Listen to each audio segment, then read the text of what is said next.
இப்போ பள்ளிகள் எல்லாம் விடுமுறை விட்டுடுச்சு. குழந்தைகள்லாம் குதூகலமாக சுற்றுலா போகிறதுக்கு புறப்பட்டு இருப்பாங்க.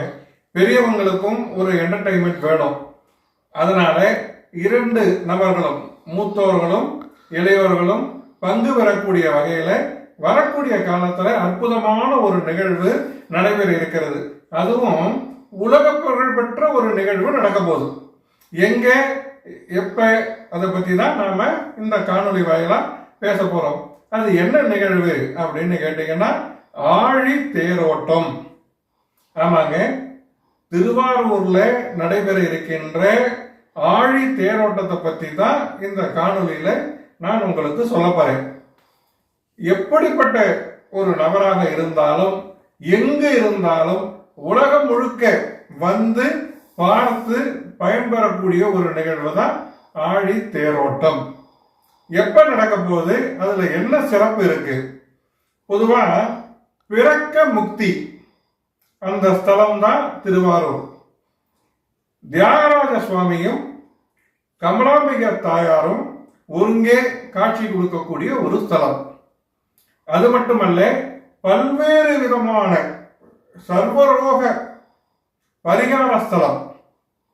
சைவ சமயத்துக்கு மிகப்பெரிய, சைவ பீடத்துடைய மிகப்பெரிய ஒரு ஸ்தலமாகவும் அந்த கோயில் விளங்குதுங்க.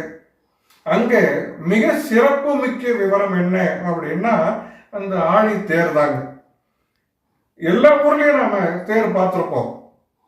ஆசியாவிலேயே மிகப்பெரிய தேர் அப்படின்னா அது திருவாரூர்ல வரக்கூடிய அந்த தேர் தான்.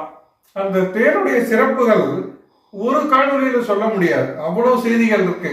இருந்தாலும் எனக்கு தெரிஞ்ச 1-2 தகவல்களை இதுல பதிவிடுறாங்க.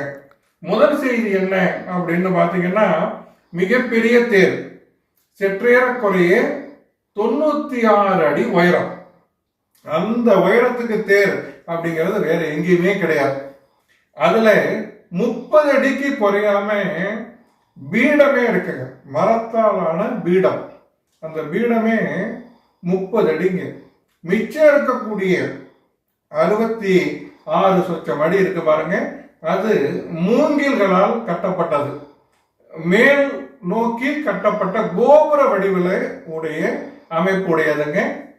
5 டன் துணி அதுக்கு மேல அலங்காரத்திற்காக அவங்க மேல பயன்படுத்தி இருக்கிறாங்க. அது மட்டும் இல்லைங்க, முக்கியமா கவனிக்க வேண்டிய செய்தி என்னன்னா, அந்த வடம், அந்த தேர் வடம் இருக்கு பாருங்க, சற்றேறக்குரிய 1 கிலோமீட்டர் நீளத்துக்கு இருக்குங்க. அந்த 1 கிலோமீட்டர் நீளத்துக்கு 15 டன் எடை கொண்ட கயிறுங்க. அந்த வடக்கயிறு அவ்வளோ அற்புதமா, அவ்வளோ பெருசா இருக்குங்க. வடக்கயிறு மட்டும் இல்லைங்க, சற்றேறக்குரிய இந்த தேர்களை வடம் பிடித்து எடுத்து செல்வதற்கு 50க்கும் மேற்பட்ட கயிறு வகைகள் இருக்குங்க. 5 தேர்ங்க, பஞ்ச மூர்த்திகள். முன்னாடி விநாயகரும், அடுத்ததா சுப்பிரமணியரும், அதன் பிறகு தியாகராஜ சுவாமியும், அவர்களுக்கு பின் தாயார் கமலாம்பிகையும், பின் சண்டிகேஸ்வரரும் பஞ்ச மூர்த்திகளாக வீதி வளா வருவார்கள். அவ்வளோ சிறப்பு மிக்க ஒரு செய்திங்க.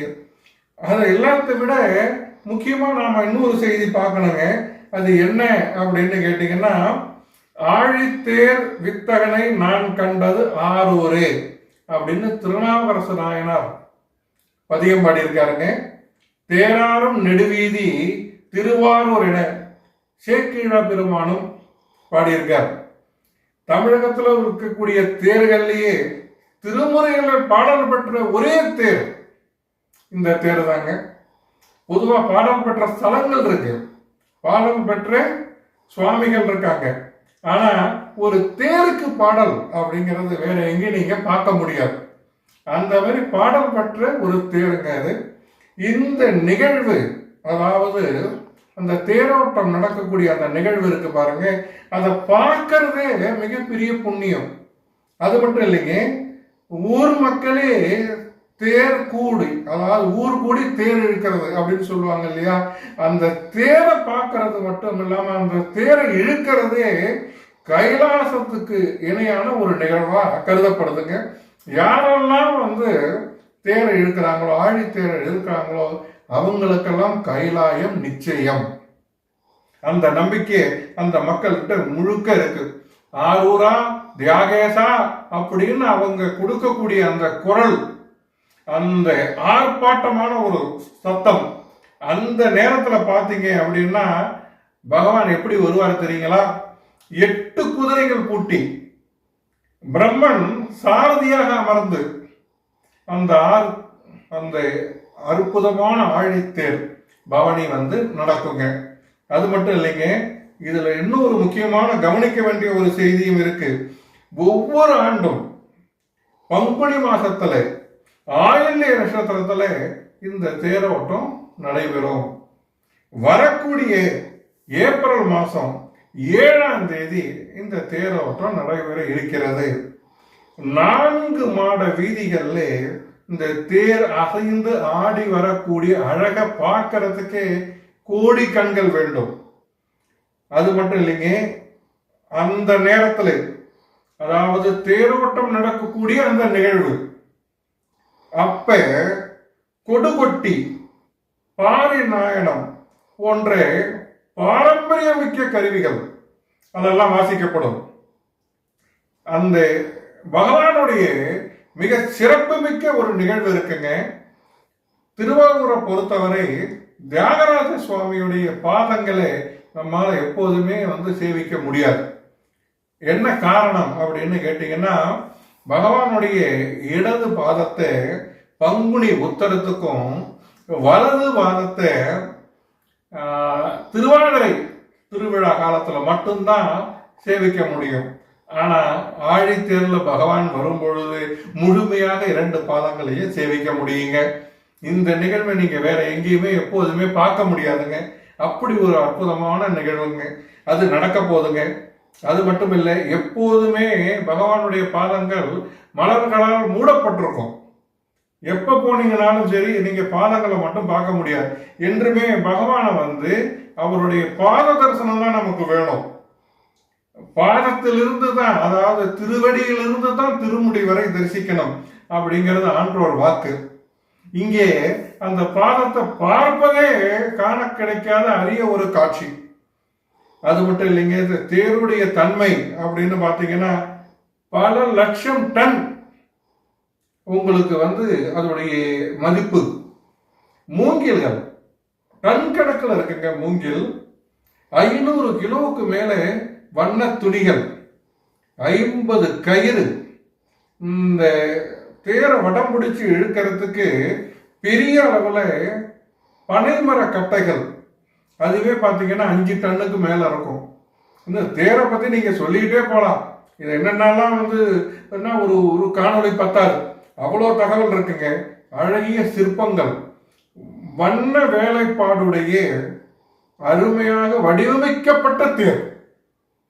அந்த தேரை நீங்க கண்ணால ஒரு தடவை பார்த்தீங்கன்னாலே போதும், அதுவே மிகப்பெரிய ஒரு நிகழ்வாக நமக்கு அமையுங்க.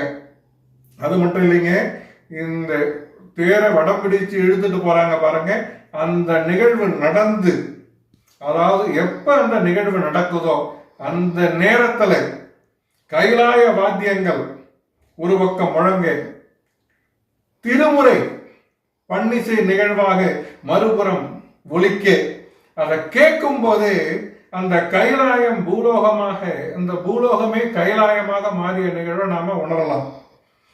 அந்த தேரோட்டம் முடிஞ்ச மறுநாள் அங்கு இருக்கக்கூடிய மக்கள் அனைவரும், குறிப்பாக பெண்கள், தேர் வலம் வந்த 4 மாட வீதிகளிலும் விழுந்து வணங்குவாங்க. ரொம்ப ரொம்ப ரொம்ப விசேஷமான ஒரு நிகழ்வு. அதுவும் திருமண தடை, விரைவில் வந்து திருமணம் நடக்கணும், குழந்தை பேரின்மை அது விரைவில் நீங்கி குழந்தை கிடைக்கணும், மழை செல்வம் நம்ம வீட்டுக்கு வரணும் அப்படின்னு சொல்லி அந்த நிகழ்ச்சியை பண்ணுவாங்க. அதுக்கு பேரே தேர் தடம் பார்த்தல் அப்படின்னு பேரு.